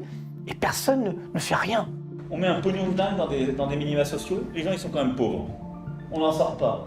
Les gens qui restent pauvres, ils restent pauvres. Ceux qui tombent pauvres, ils restent pauvres. On doit avoir un truc qui permet aux gens de s'en sortir. La Cour des comptes a relevé que tous les ans, dans le projet de loi de financement de la sécurité sociale, il y avait une vingtaine de recettes qui changeaient d'affectation. Une espèce de tuyau. Et alors de temps en temps, on tourne un tuyau d'un côté, on le tourne de l'autre, enfin on arrose à gauche, à droite. Et donc, tout ça, effectivement, c'est l'imposture, parce qu'on ment. Le gros problème de la sécurité sociale, c'est que les gens qui nous disent « ça coûte pas si cher que ça », à nous, non. Mais alors à nos enfants, qu'est-ce que ça va leur coûter? Parce qu'il y a une caisse d'amortissement de la dette sociale qui était prévue pour durer 15 ans. Elle avait été créée en 1996. Elle est toujours là, et je pense que j'en verrai pas la fin. Il y a un problème de lisibilité, et il y a un problème de mensonge au travers d'un monopole qui s'endette. Notre pays a atteint aujourd'hui une sorte de tolérance fiscale zéro, je ne sais pas si on peut l'appeler comme ça, mais c'est souvent comme ça qu'elle est exprimée. Les Gilets jaunes, vous savez, à l'origine, c'est quand même une révolte fiscale. Et à cette occasion-là, le Trésor avait publié une note qui permettait de comprendre à quoi servaient en fait 1 000 € de dépenses publiques. Et on s'est aperçu que plus de 50% de la dépense publique était dans la redistribution, et surtout qu'en fait une infime partie de ces 1 000 € de dépenses publiques était consacrée aux fonctions régaliennes. Le montant qui est consacré aux fonctions régaliennes, c'est à peu près entre 60 € et 66 € sur 1 000 € de dépenses publiques. Donc on comprend mieux pourquoi les commissariats sont dans un mauvais état, la justice est dans un mauvais état. Et en fait, les besoins primaires de l'individu ne sont finalement pas satisfaits par les impôts. Aujourd'hui, on ne peut plus vraiment augmenter les impôts. Enfin, on les augmente, mais de façon dissimulée. Il me semble qu'il faut bien mettre en évidence que une façon d'augmenter les impôts aujourd'hui est de soi-disant lutter contre la fraude fiscale pour redresser de plus en plus de contribuables. Moi, je me suis engagé dès mon arrivée à Bercy il y a un peu moins d'1 an à bâtir, à la demande du président de la République, un plan de lutte contre toutes les fraudes fiscales, sociales et douanières. C'est un enjeu de finances publiques, mais c'est aussi un enjeu de cohésion nationale. La fraude aux finances publiques en France se divise en deux, la fraude sociale et la fraude fiscale. La fraude fiscale, tout le monde sait ce que c'est. Ça va être la fraude éventuellement à l'impôt sur le revenu, les gens qui ne déclarent pas tous leurs revenus, ou alors qui se débrouillent pour faire une fraude à la résidence, c'est-à-dire dire qu'ils n'habitent pas en France pour ne pas payer d'impôts, etc. Mais ce n'est pas en réalité la principale fraude fiscale. La principale fraude fiscale, c'est la fraude à la TVA. Et qui est d'ailleurs non pas véritablement une fraude de chefs d'entreprise, mais c'est surtout une fraude de la part de réseaux criminels organisés qui ont compris depuis des décennies qu'ils peuvent gagner énormément d'argent en faisant des escroqueries à la TVA. D'ailleurs, c'était les mafias italiennes qui avaient commencé à faire ça. À côté, vous avez la fraude sociale. Et là aussi, la fraude sociale, elle se décompose en deux catégories. La fraude aux cotisations sociales, c'est-à-dire de l'argent qui ne rentre pas, le travail au noir, la sous-déclaration d'heures travaillées, etc. Et de l'autre côté, la fraude aux prestations sociales. Là, c'est l'argent qui sort, qu'on paye. Et donc là, c'est toutes les fraudes aux allocations, assurance maladie, le chômage, etc. Les retraites, tout ce qui est prestations sociales. Voilà. Donc sur l'évaluation qu'on peut faire du montant de la fraude aux cotisations sociales, là, vous avez des données qui sont divergentes. Les URSSAF, elles, sont plutôt vers 9 milliards d'euros de fraude chaque année. Moi, quand j'étais à Bercy, à l'époque, à la délégation à la lutte contre la fraude, les données que nous avions, et que nous avions avec la Cour des comptes, on évaluait plutôt à 25 milliards d'euros en fourchette haute cette fraude aux cotisations sociales, ce travail au noir, cette activité non déclarée, tout ce qui est emploi d'étrangers sans titre, etc. Ce qui, là encore, est énorme, parce que cet argent qui n'est pas payé, qui est-ce qui le paye, d'après vous? C'est le contribuable. C'est toujours nous qui le payons, cet argent. Et donc, ce sont des sommes énormes. Vous voyez, déjà, on est sur quasiment une vingtaine de milliards d'euros de fraude aux cotisations sociales. Mais surtout, on s'est rendu compte qu'on avait dans notre système beaucoup plus de personnes qui sont assurés sociaux pris en charge que de gens qui existent. Si vous voulez, nous avons, et ça c'est des chiffres de la Cour des comptes, 75 300 000 assurés sociaux en France pris en charge pour 67 millions d'habitants. Qu'une fois qu'on a dit ça, on a tout dit, tout le monde a compris qu'il y a un problème. Dans un pays dans lequel vous dépensez 900 milliards d'euros en protection sociale, il ne faut pas s'étonner que des petits malins ou des bandits qui viennent essayer de vous voler de l'argent, ils arrivent à en gratter 5% et ça fait 50 milliards à la sortie, 45-50 milliards à la sortie. Voilà, il y a une logique implacable, c'est la logique des chiffres. Et donc quand vous agrégez tout ça, ce qu'on peut estimer de la fraude fiscale, de la fraude aux cotisations sociales, de la fraude aux prestations sociales, on arrive globalement, et sur un chiffre assez cohérent, effectivement à une centaine de milliards d'euros de fraude aux finances publiques, tout confondu en France chaque année. Et en fait, ces 100 milliards qui nous manquent, ces 100 milliards qui sont prélevés en plus chez tous les contribuables, voilà, c'est l'argent qui nous est volé. Qu'ils estiment ou non le montant des fraudes, les organismes sociaux perdent en tout état de cause des sommes considérables au titre d'erreurs. Pour certaines, il y a des fraudes qui ont un caractère définitif, faute d'avoir été détectées et corrigées. En 2018, les CAF ont versé environ 3 milliards d'euros de prestations à tort, soit environ 4,5% de leur montant total.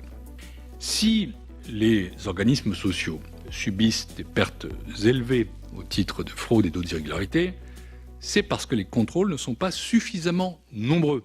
C'est moi, à l'époque, quand j'étais à Bercy, on est en 2011, Yannick Hulot, lui qui allait devenir le patron d'Eurofisc, et Yannick m'explique qu'ils ont un nouveau logiciel en Belgique qui est extraordinaire, qui leur a permis d'éradiquer 80 à 90% des escroqueries à la TVA. Donc moi, en 2011, Yannick Hulot me raconte ça. Je lui dis, mais non, il est super ton logiciel, on peut l'utiliser en France. Ah ouais, vous avez le même système que nous, pas de problème. Bon, je rentre à Paris, à Bercy. Je dis, les gars, on arrête tout, j'ai un super truc. Et je leur explique. Ah ouais, génial. Et donc on va voir la Direction Générale des Finances Publiques, les impôts, et là qui nous disent, on n'en veut pas. Ben, comment ça, vous en voulez pas? On perd des milliards et des milliards tous les ans. Là, on pourrait bloquer, peut-être gagner 8, 9, 10 milliards chaque année. Et vous en voulez pas? Non, on n'en veut pas. Et le sketch a duré 10 ans. C'est-à-dire que pendant une dizaine d'années, l'administration fiscale française a refusé d'utiliser ce type d'outil pour détecter les fraudes à la TVA. Juridiquement, il n'y avait pas de loi à changer, on pouvait travailler comme ça, il n'y avait pas de problème. Mais ça aurait signifié passer le bébé à la justice, qui bien sûr aurait saisi non pas les impôts qui n'étaient pas habilitants judiciaires, mais la douane judiciaire, qui avait un service spécialisé de 200 fonctionnaires pour faire ça. Et donc, l'administration fiscale, la DGFiP, ne pouvait pas imaginer que le petit frère de la Direction Générale des Douanes récupère la compétence et affiche des résultats de lutte contre la fraude bien meilleurs que celui de la grosse DGFiP. Parce que la grosse fraude fiscale, c'est la TVA. Et vous imaginez si, au bilan annuel des services, la DGFiP expliquait qu'ils avaient notifié difficilement 10, 12 milliards, dont 3, 4, 5 milliards d'euros de fraude fiscale. Mais à côté, la douane, qui a 5 fois moins de fonctionnaires, expliquait qu'ils en avaient stoppé 10, 15 milliards, eux, avec beaucoup moins de monde. Ça posait un problème. Parce que derrière tout ça, ça veut dire quoi? Ça veut dire arbitrage budgétaire, transfert de moyens, transfert de personnel, poids de chaque administration au sein du ministère des Finances. On est en plein dans les rapports de force administratifs au sein de Bercy. Là, on est très très loin de la politique. Mais on est dans la vérité de ce qui se passe dans les ministères. J'ai coutume de dire qu'évaluer c'est bien, aller chercher le fraudeur c'est mieux. Parce que si c'est pour travailler pendant 3 ans pour nous dire en fait la fraude fiscale c'est très exactement 48,3 milliards d'euros, super, eh bien. Mais ça veut dire que pendant 3 ans, on en a donc perdu 150 des milliards. Parce que pendant qu'on était à se triturer les méninges sur combien est-ce qu'on se fait voler, le fraudeur, lui, il continue de piquer dans la caisse.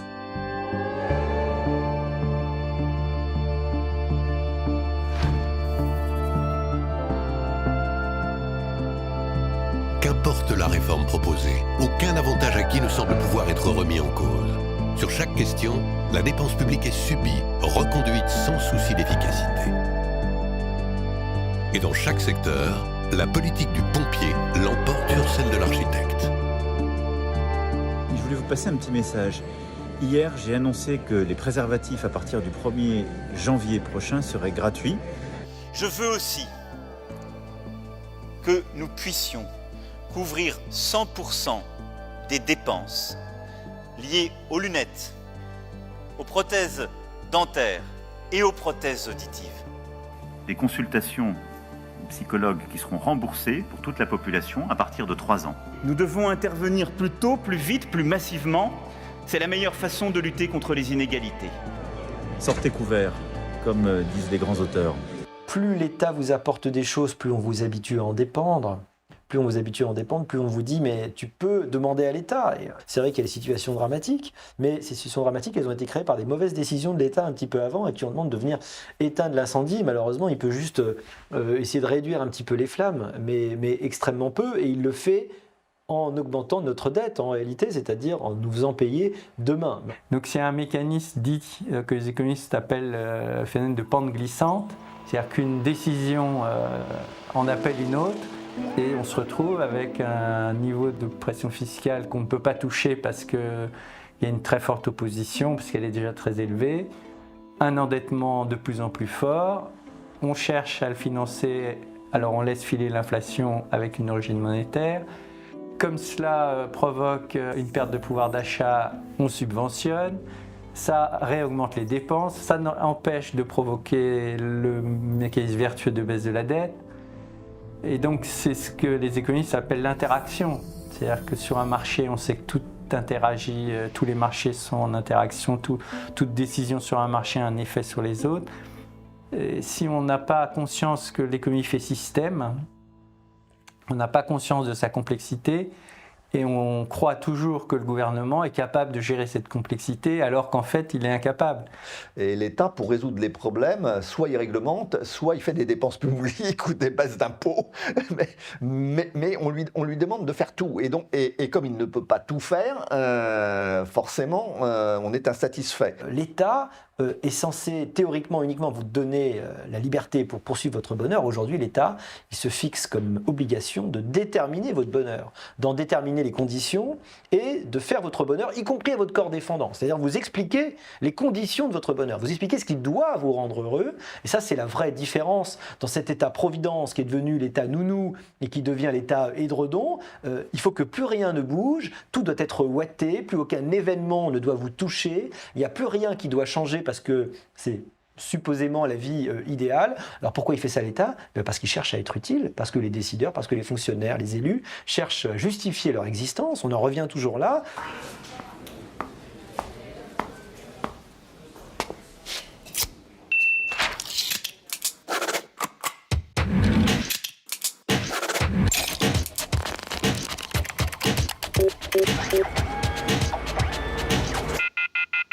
Quand j'ai commencé dans le métier, donc j'étais jeune chef de clinique, la figure tutélaire du service, c'était le chef de service, qui était donc un professeur et qui exerçait toute autorité. On ne savait pas, ou on savait à peine qu'il y avait une direction administrative à l'hôpital. Aujourd'hui, je pense que les gens qui dirigent l'hôpital ne sont même plus d'une certaine manière les directeurs d'hôpitaux, ça se passe au-dessus. On a multiplié les strates. Les directeurs d'hôpitaux, lorsqu'ils prennent leur poste, signent des contrats avec les directeurs des agences régionales de santé et doivent respecter d'une certaine manière une feuille de route. Donc le curseur s'est déplacé sur les agences régionales de santé qui sont très productrices de normes et de règlements en tout genre. Et c'est vrai que ça prend une ampleur considérable, non seulement dans toutes les strates administratives, mais c'est redescendu jusqu'aux soignants qui doivent appliquer ces normes et qui doivent faire savoir de quelle manière elles les appliquent. Parce qu'il y a, comme toujours, quand on pond une norme, après, il faut pondre des mécanismes de régulation et de contrôle de la norme. Donc c'est un phénomène qui s'auto-entretient. La liberté de pouvoir traiter les patients, ça me nuise, parce qu'on est étouffé par les normes. Nous avons un système particulièrement normatif en France. Nous avons fait sauter un paquet de normes qui étaient illusoires et dérisoires pendant la période. Il m'est arrivé de signer des décrets, des arrêtés à tour de bras pour simplifier les choses, mais que voulez-vous, il y a des choses qui prennent du temps. Croyez-moi, je le regrette au moins autant que vous. Et je me souviens que j'avais fait observer que donc les codes et les réglementations ne cessaient d'augmenter. J'avais dit que la bonne chose, ce serait de se fixer comme règle qu'il fallait supprimer les 4/5 de chacun des codes administratifs, 4/5. Et prier le Conseil d'État de faire ce travail en liaison avec les ministères. Et puis bon, je ne suis resté que 2 ans, j'y ai peut-être pas suffisamment veillé, mais enfin, les codes ont continué à augmenter de façon considérable. et que là-dessus, j'ai pas réussi. Faute d'attention, peut-être faute de temps aussi, faute de bonne volonté des ministères également. Et il est assez facile de dire, quand on est saisi d'un problème, on va faire une règle nouvelle, et puis voilà. C'est une maladie française qui, on sait, on a près de 400 000 normes en France. On évalue le coût de cette suradministration par les normes, par un manque d'efficience de la fonction publique à plus de 80 milliards d'euros par an par rapport à l'ensemble des pays développés de l'OCDE. Donc il y a un réel gisement d'économie. Quelle que soit l'excuse avancée, la norme ne cesse d'enfler. En 20 ans, le stock de mots a doublé dans le droit français. Dans le même temps, le Code des collectivités territoriales a triplé de volume. La tendance est similaire pour les impôts, l'urbanisme, le travail ou le Code civil. Alors qu'une simplification est possible, ici encore, l'État paraît impuissant. Pour mettre fin à un travers typiquement français, l'empilement des normes, l'empilement des règles, l'empilement des avantages fiscaux. On rajoute, on supprime jamais. On additionne, on refuse de soustraire. Ce n'est plus possible. C'est la dictature de la paperasserie, ou dictature de l'autorisation, ou dictature de la justification. C'est-à-dire, si vous voulez faire quelque chose, il faut une autorisation administrative. Et ça a un coût pour l'entrée sur les marchés, et ça crée des rentes, parce que ceux qui ont l'autorisation dominent ceux qui ne l'ont pas, puisque ceux qui ne l'ont pas, même s'ils le faisaient mieux que ceux qui ont l'autorisation, ne peuvent pas. Ça nourrit des phénomènes de corruption, puisque pour avoir une autorisation, on est prêt à tout. Ça nourrit évidemment des coûts de mise en conformité. Ça nourrit des coûts d'inspection, c'est-à-dire qu'une fois qu'il y a une réglementation, c'est comme n'importe quelle réglementation, il faut l'appliquer, donc on crée une norme, ce qui va créer de la dépense, on va créer des corps d'inspecteurs pour inspecter les gens si les règles sont bien appliquées. On a énormément conservé d'organismes inutiles, de comités, de structures. Il faut qu'on réduise tout cela, massivement. Dès qu'on veut simplifier le système, on s'aperçoit aussitôt, on a des gens qui vont dire, des lobbies ou des élus ou des syndicats, ils vont dire mais non, attention, là vous allez toucher à telle catégorie, etc. Donc dès qu'on commence à faire une réforme assez simple, on dit ah oui, mais il ne faut pas faire payer le coût à un tel. Donc on rafistole, on dit oui, on va exonérer, machin, on va créer une niche pour telle catégorie, etc. Et inévitablement, le système devient plus compliqué et ça devient très difficile de le simplifier. Il est grand temps d'arrêter la machine infernale. On estime qu'il y a plus de 50%, 60% des lois françaises sont des transcriptions de directives européennes. Je prends l'exemple des produits phytosanitaires. Les produits phytosanitaires, leur utilisation résulte de directives européennes qui ont fixé une fourchette. Comme toujours en Europe, il y a des fourchettes qui sont fixées. Et nous, l'administration française transcrit toujours les lois européennes au niveau maximal. C'est-à-dire que nous sommes les bons élèves de l'Europe, mais les mauvais élèves pour nos agriculteurs qui se voient opposer des normes phytosanitaires que n'ont pas à supporter les Italiens ou les Espagnols qui, eux, transcrivent différemment.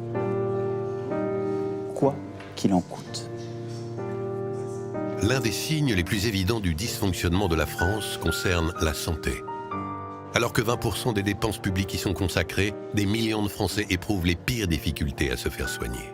En 3 ans, le budget que notre nation consacre à la santé a augmenté de 50 milliards d'euros.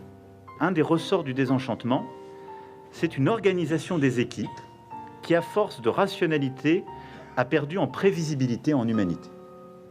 Et je dis ça, franchement, c'est la faute à personne.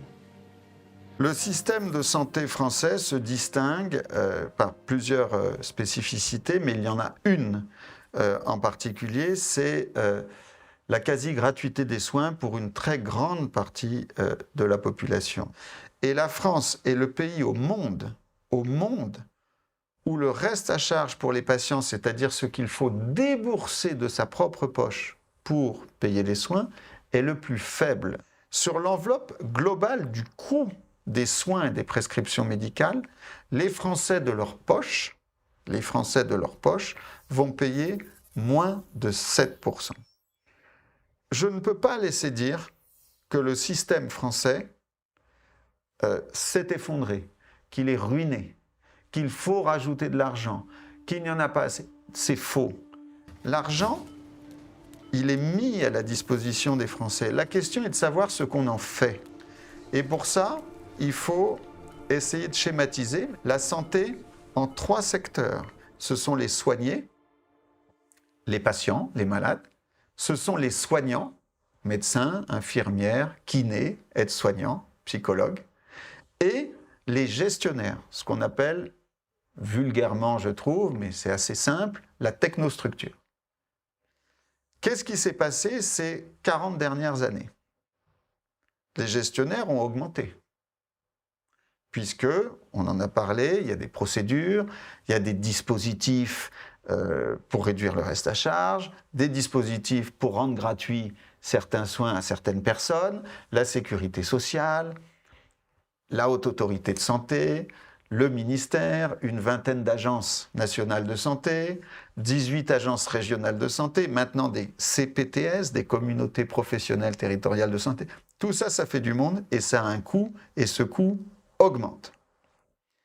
Après, il y a les soignés, les patients. Le reste à charge diminue avec le temps.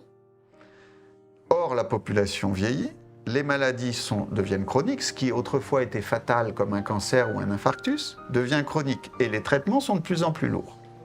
Donc, où va-t-on faire les économies? Sur le 3e secteur, c'est-à-dire les soignants. C'est pour ça que la consultation du généraliste est bloquée à 25 €. C'est pour ça que nos infirmières, nos personnels à l'hôpital sont mal payés. C'est pour ça que certains hôpitaux sont vétustes. C'est pour ça qu'on n'investit plus dans les soins. Jamais je n'ai entendu un dirigeant politique synthétiser les choses de cette façon et dire « pour trouver des marges de manœuvre, mieux payer nos infirmières et rénover nos hôpitaux, nous allons réduire la technostructure, la bureaucratie, et où nous allons mettre à contribution les patients. » Jamais, parce que ce sont 2 tabous du système de santé en France. Sur l'école et sur la santé. Notre école et notre santé, c'est le avec vous mis en œuvre. Nous tous, nous allons les refaire. Je compte donc sur vous. Malgré des dépenses pour l'éducation représentant 5,2% du PIB, le système scolaire ne réussit plus à former correctement ses élèves. Et dans tous les classements internationaux, la France ne cesse de reculer. Les résultats sont sans appel en ce qui concerne les sciences, où en CM1, la France est placée juste derrière l'Albanie. En mathématiques, la France obtient le score moyen le plus faible des pays de l'OCDE. Comment expliquer cette situation? Les pays dans lesquels le système éducatif est bon, est reconnu comme tel internationalement, c'est pas mon jugement personnel, encore une fois, ce sont des statistiques de l'OCDE, c'est des résultats, des tests qui sont réalisés dans tous les pays en même temps, avec les mêmes niveaux d'élèves, etc. Les pays qui fonctionnent bien sont des pays dans lesquels il y a 2 ou 3 conditions qui sont toujours les mêmes, dans lesquelles le système éducatif est très décentralisé. Je pense à l'Allemagne, je pense à la Finlande, je pense à l'Estonie, je pense à la Suisse. Ce sont des pays dans lesquels les enseignants ne sont pas fonctionnaires, ou alors pas tout de suite. Je pense à l'Allemagne. En Allemagne, par exemple, les gens entrent dans l'éducation en tant qu'enseignants dans des écoles publiques, mais avec un contrat de droit privé, pour commencer. En Suisse, le statut de fonctionnaire n'existe plus depuis l'an 2000. Et ça fonctionne parfaitement bien. La Suisse n'est pas un pays qui souhaite pour ses élèves que tout le monde aille, que tout le monde passe un bac et que tout le monde aille à l'université. Donc moi je dis que ça réussit bien parce que l'objectif des Suisses c'est que tout le monde ait un métier et que tout le monde soit en activité à partir d'un certain âge. C'est un pays dans lequel il n'y a quasiment pas de chômage. Il y a beaucoup d'enfants, de jeunes gens qui font des apprentissages par exemple. C'est aussi une des raisons pour lesquelles, par exemple, l'éducation en Suisse coûte un petit peu moins cher, c'est qu'à partir d'un certain âge, on va dire à partir de 15-16 ans, il y a énormément de jeunes gens qui sortent de l'école pour entrer dans des filières d'apprentissage, et ça, c'est financé par les entreprises. Alors en France, on s'est bien rendu compte, pareil, on s'est rendu compte que c'était ça qu'il fallait faire, que finalement, les pays qui fonctionnaient bien et où il y avait le moins de chômage des jeunes, en France, on a quand même 150 000 élèves qui sortent chaque année sans rien, qui n'ont pas de diplôme, qui ne sont pas en formation, et qui ne sont plus à l'école. 150 000, une classe d'âge en France, c'est à peu près 750 000, 800 000 élèves, c'est énorme. Sauf que l'apprentissage en France, pareil, il est organisé par l'État. Pour que ça fonctionne, pour être sûr que les entrepreneurs recrutent des jeunes gens dans leurs entreprises, eh bien c'est l'État qui va les payer. Mais un entrepreneur ne va pas forcément rémunérer un gamin de 15 ans qui ne sait rien faire. Il pense sans doute, et à mon avis il a raison, que la rémunération c'est de lui apprendre quelque chose. Alors en France c'est pas possible, donc on va rémunérer ces jeunes gens, mais c'est vous et moi qui allons les rémunérer. Donc on a mis plus d'argent, on a simplifié les règles, on a revalorisé. Et normalement, maintenant, ça doit décoller. La question, c'est juste qu'on arrive à ouvrir suffisamment de classes, de structures pour accueillir assez d'apprentis. Les ministres successifs peuvent gesticuler autant qu'ils le souhaitent. Ce qui se passe, c'est que les gens reprennent le pouvoir et que même des gens qui n'ont pas de moyens financiers pour payer des écoles hors contrat trouvent des moyens pour créer des écoles qui vont être financées par des mécènes, par des gens qui voient qu'il y a un gros problème. Donc ça n'est même plus réservé aux riches. Parce que ça faisait évidemment très plaisir à tous les détracteurs de l'école privée, c'était de dire oui mais l'école privée c'est pour les riches. Alors ça n'est plus vrai. L'école privée, ça s'adresse à tous aujourd'hui et c'est normal puisque les parents veulent sauver leurs enfants. Je suis prêt à dire que nous devons faire des réformes en profondeur et des transformations pour baisser la dépense publique qui est la seule condition pour avancer dans cette Europe. Et davantage respecter la norme, construire ces règles communes.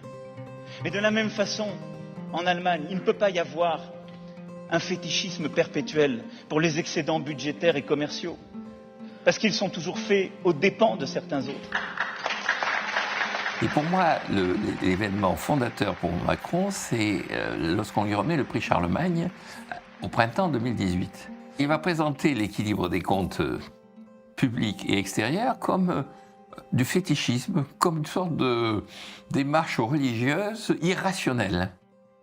Et donc pour moi, c'est un aveu d'impuissance incroyable. Il constate qu'il n'y arrive pas, qu'il n'arrive pas à remettre de l'ordre dans les finances publiques. Et donc il dit, ceux qui remettent de l'ordre dans les finances publiques sont irrationnels. C'est des fous. Moi, qui suis rationnel, je ne peux pas. Et donc, à partir de ce moment-là, il va répondre à toutes les angoisses, à toutes les critiques, à toutes les menaces par de la dépense publique. 17 milliards d'euros, c'est l'unité de gabegie budgétaire. Donc les gilets jaunes, pour calmer le jeu, on met 17 milliards d'euros sur la table. Peu de temps après, mouvement à la SNCF, grève, rapport Spinetta, on absorbe 34 milliards d'euros de dette de la SNCF pour alléger les comptes et pour permettre à la SNCF de reprendre en main, soi-disant, la politique salariale et les rapports avec son personnel de Macron.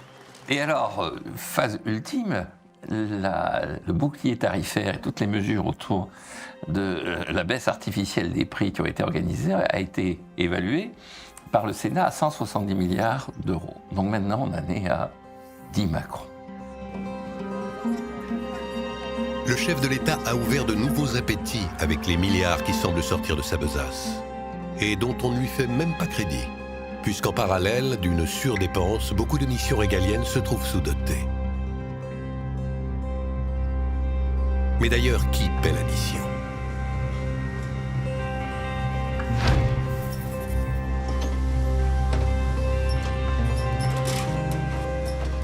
Il faut que les Français sachent que leur pays est désormais un pays lourdement endetté. C'est pas en faisant des trous dans la coque qu'on avance plus vite. Nous ne pouvons pas dépasser un certain niveau d'endettement. La France est en état de dépôt de bilan. En situation de faillite sur le plan financier. Championne de la dépense publique. La dette n'a cessé d'augmenter depuis 30 ans.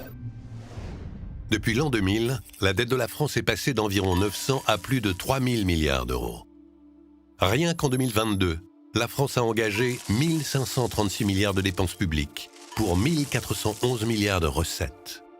Le déficit représente cet écart entre dépenses et recettes. Le souci est qu'en finançant ainsi son déficit par l'emprunt, l'État ajoute à sa dette. Et comme cela fait plus de 40 ans que l'État est en déficit, cela fait 40 ans que l'État creuse sa dette, année après année. Rapportée au nombre d'habitants, la dette publique représente aujourd'hui plus de 44 000 euros par Français. Une dette détenue pour moitié par des investisseurs étrangers. Et donc, avec la dette publique, ce qui, je trouve, grave, c'est qu'on maintient des revenus sans qu'il y ait de la production en regard. C'est le quoi qu'il en coûte. C'est pas la peine de travailler. On va vous arrêter pendant 55 jours. Mettons, c'est légitime. Mais rassurez-vous, ça n'aura aucune conséquence. Alors, les gens sont un peu surpris. Et donc, la seule conséquence que ça a, c'est que la Bourse de Paris, l'avenue Montaigne, le territoire national est obligé de se vendre parce que comme on est on vit au-dessus de nos moyens, on emprunte à l'étranger. La dette publique sert à fournir des revenus qui repartent sous forme d'importation, sous forme de consommation de produits qui viennent de l'étranger, puisqu'on ne les produit pas sur notre territoire national. La ponction qui se fait par ce maintien artificiel du revenu des gens grâce à la dette publique est une ponction, là, objectivement, sur la génération d'après. Et si ce n'est pas le contribuable d'aujourd'hui qui la paye, c'est le contribuable de demain qui est sur les épaules de monsieur qui les paiera. Alors ce qu'il faut bien comprendre, c'est qu'en fait, l'État n'emprunte pas de la même manière que les particuliers. Ils peuvent faire des emprunts, on va dire, classiques, c'est-à-dire qu'ils se tournent sur le marché, ils émettent des titres de créance, et tout au long de l'emprunt, ils remboursent les intérêts. Deuxième manière d'emprunter, et ça je pense que c'est une bombe qui attend les Français dans les années qui viennent, et on commence d'ailleurs à en avoir les conséquences, c'est la possibilité qui a été inventée par Dominique Strauss-Kahn, à l'époque ministre de l'économie, ce qu'on appelle la dette indexée sur l'inflation. C'est l'État qui en fait emprunte à un taux qui est assez intéressant, et qui à la fin du crédit rembourse non seulement la somme empruntée, mais aussi toute l'inflation cumulée. Résultat des courses, en période de faible inflation, le contribuable est gagnant puisque le taux d'intérêt est très bas et puis il y a très peu d'inflation. En revanche, dès lors que l'inflation revient au galop, comme c'est le cas depuis 2020, eh bien le contribuable est considérablement lésé. À tel point que la charge de la dette, qui est donc en fait ce que la France consacre tous les ans au remboursement de sa dette, a explosé. En 2 ans, on est passé de à peu près 25 milliards d'euros de remboursement de la dette à aujourd'hui 46 milliards. Donc en 2 ans, on a quasiment doublé le poids du remboursement de la dette. La conséquence de ces taux qui augmentent, c'est le poids de la dette qui s'alourdit. Bientôt, le remboursement de notre dette sera le premier budget de l'État. C'est vrai que sur la dette, moi je peux le raconter, j'étais à Bercy, où Bruno Le Maire nous a quand même consulté, pas mal de certains économistes, et plusieurs fois, à plusieurs reprises, j'ai dit il faut arrêter d'augmenter cette dette. Et on m'a répondu clairement, alors que ce soit le ministre ou même l'ensemble des économistes qui étaient là, ça qui était complètement fou. Non mais la dette, c'est pas un problème. Déjà, c'est financé par la BCE, donc pas un problème. Et puis en plus, on va la renouveler. Donc quel est le problème? Oui, c'est ça qui est complètement fou. Alors c'est vrai que potentiellement, le stock de dette, bon pourquoi pas. Le problème, c'est ce qu'on appelle la soutenabilité de la dette. Ça veut dire que si je m'endette et que cette dette génère une croissance forte qui me permet au moins de payer les intérêts de la dette et de continuer et d'investir, pourquoi pas? Sauf que ce n'est pas le cas. Depuis 2007 en France, chaque année, même si on prend 100% de la création de richesse, on n'arrive pas à payer les intérêts de la dette. Un problème. Donc ce qui veut dire qu'à partir de là, juste pour payer les intérêts de la dette, il faut encore s'endetter. Et maintenant que le taux d'intérêt augmente, ça va évidemment être encore pire.